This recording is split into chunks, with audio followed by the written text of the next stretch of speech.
Good evening. My name is Jesse, East Stroudsburg, and I'm here to speak about the explicit material being made available in the district's library.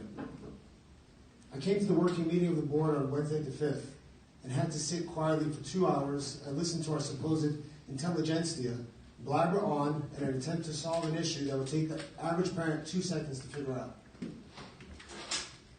I felt like I was in some sort of dystopian clown world, listening to excuses being given, obfuscations and false equivalencies being made, all while tiptoeing around the obvious crux of the issue and making every effort to avoid the explicit content itself.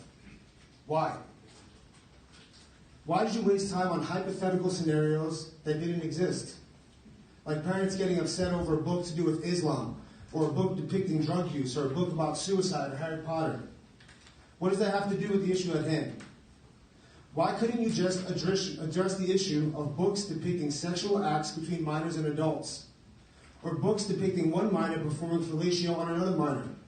Or a book graphically describing sodomy between minors? Why?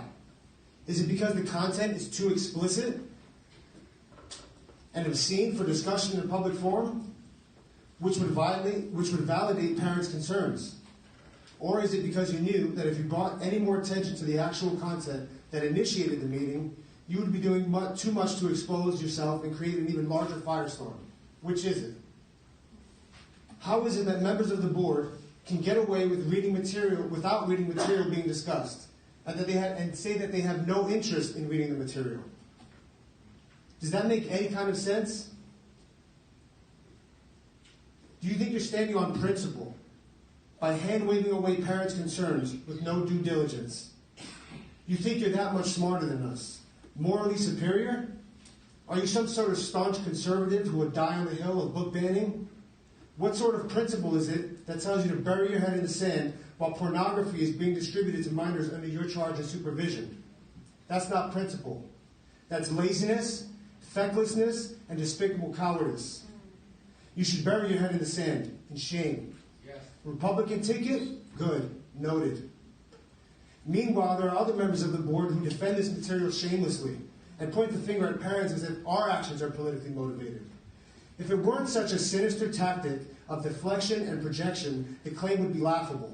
Yes. The truth is that the only possible way any adult can even think about defending this smut is in the service of a political agenda. Yeah. Oh yeah.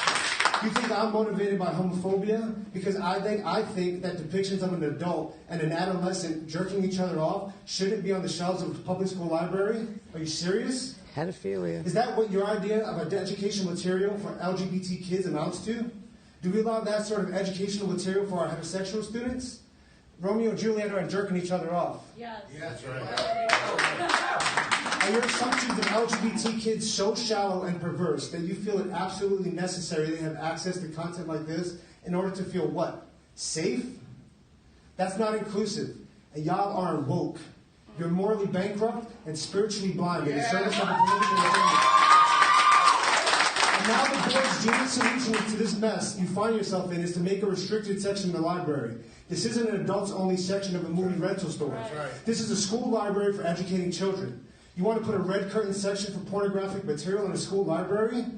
By virtue of this very proposition and the testimony of the board's counsel, this material is already been determined to be explicit and obscene, which it obviously is. Turn off that mic. This isn't rocket science or brain surgery.